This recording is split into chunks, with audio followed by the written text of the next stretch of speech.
Hey guys, welcome back to Bassin 101. I'm Ty here with you.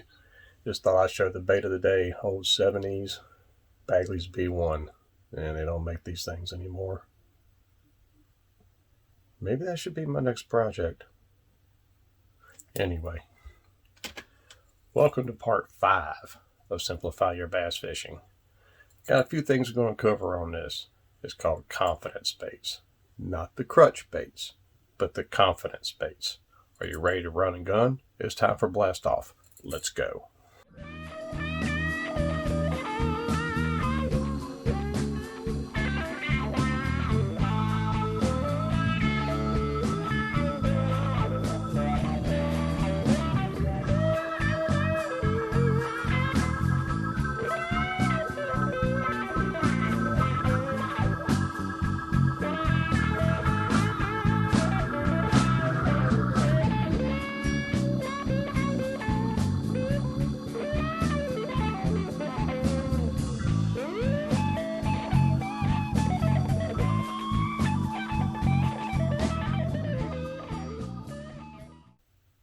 So part 5 of Simplify Your Bass Fishing is confidence baits. Now, last week I did a thing about crutch baits. Crutch baits is when things have to happen. That's what you go to. Confidence baits is a complete different scenario. Confidence baits is when you're tying up the night before and you've got 3 to 8, maybe some of you guys go as far as 15 rods on the deck of your boat, which I would personally trip over. But if you have, say, a series of rods on the deck of the boat, and those are the baits that you use all the time, and you know that if you're using these baits, you're going to find fish, and then you can fine tune from there. Those are the confidence baits. Okay, those are the baits you go to every single time. Not the little Plano box of finesse baits here, or Plano box of specific type of crankbaits here, or spinner baits over here, or something like that. No, that's not what I'm talking about.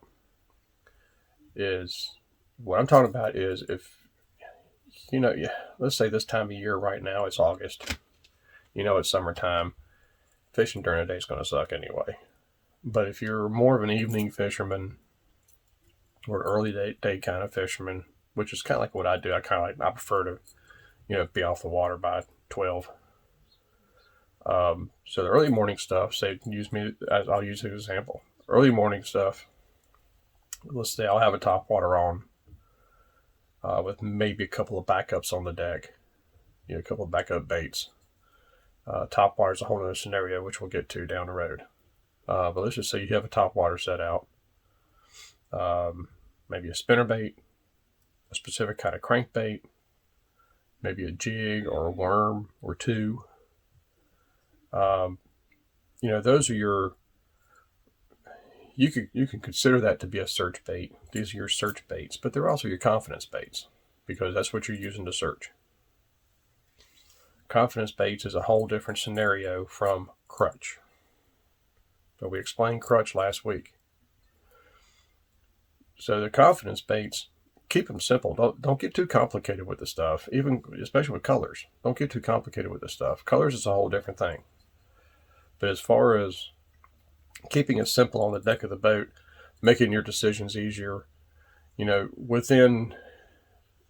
you get better at bass fishing, you begin to develop a sense of this isn't working, or this isn't working, or everything I've had on this deck of this boat is not working.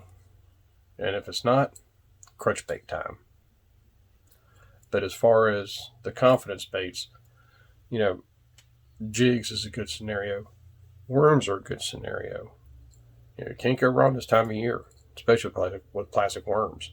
If you're a deep cranker, maybe you prefer to deep crank the whole entire time. That's your confidence bait. If you're bound determined to deep crank, I guarantee you probably have that one crankbait that if that's what you go to, you're gonna catch fish on it. That's a crutch. Okay. We're confidence bait is going to be a whole different scenario as far as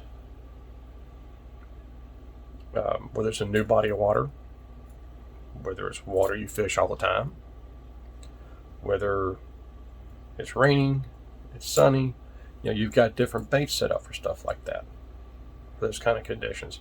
Some of you guys use the same baits regardless, and there's nothing wrong with that. I know, I can remember back when I was fishing tournaments, I used to get guys in the boats, or I would get in a boat with guys didn't even know the spinnerbait. And I'm like, how in the world do you not throw a spinnerbait once in a while? But that's just the way people are. So that's not going to be a confidence bait for them. I know some guys. I can remember a couple of guys back in the tournament days that didn't even fish a plastic worm. They're like, I can't catch a fish on a worm, and I'm like, what? But I mean, it's all what they just didn't catch them on worms.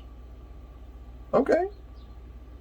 I'd help teach them a little bit on simple ways of fishing worms without making it too complicated. And next thing I know, next time I fished with them, especially in the club or something, they're throwing a worm. I'm like, hey, there you go. It became a confidence bait. I can remember some guys who never threw top waters. No confidence in them. Me, myself, I know it's the big hot thing.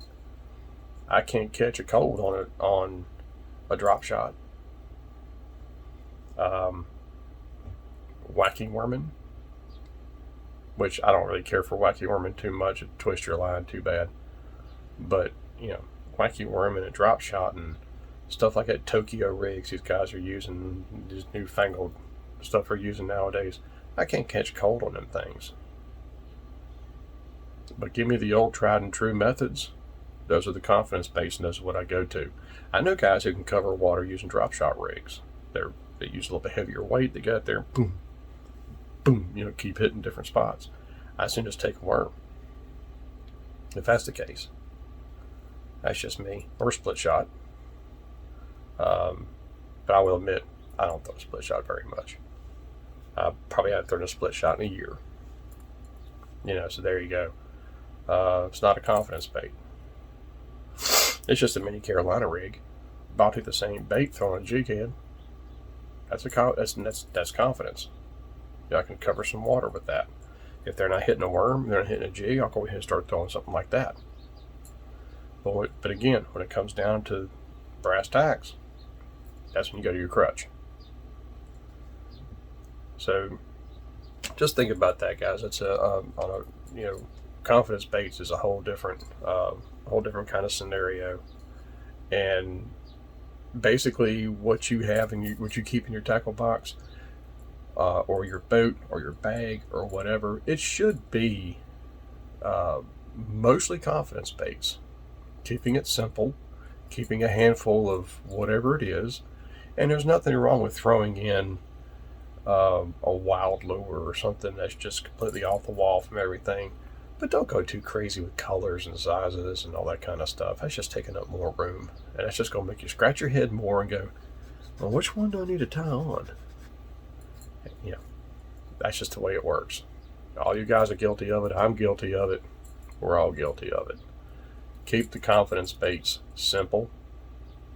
And again, I want to go over baits as we go through this Simplify Your Fishing deal, because it's going to help you understand a little bit more about, what to choose, how to choose. That's the most important thing. That's something people don't really explain, is how to choose baits, how to search yourself and choose baits that you're going to fish.